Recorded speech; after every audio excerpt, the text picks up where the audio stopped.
another question, Mohammed. Less government, more governance, as you said. Yeah, this is a very good term.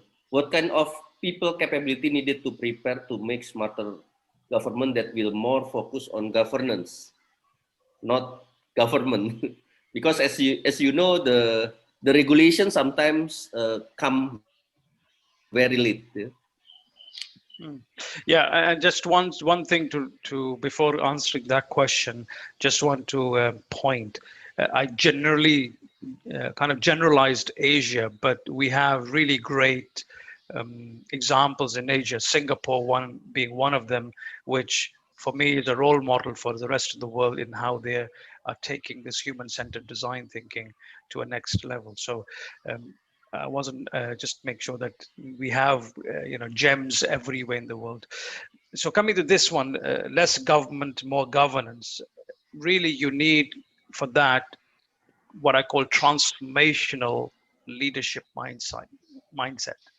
Leaders who are able to envision the future, think about the future, and then think about where we are today and say how we can get to that new future vision. So there's a concept called future back strategy or future back design. And this is something that we as EY also are embracing, and it's part of fundamentally our core, what we call next wave strategy. And the difference with that is you try to help organizations become transformational in their complete sense and help them to envision what the future could look like before you start thinking about where you are today.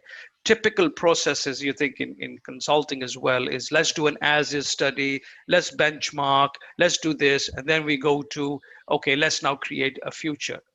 Whereas future back design means unconstrained thinking. Let's reimagine, let's imagine a different future, which is going to solve for bigger things.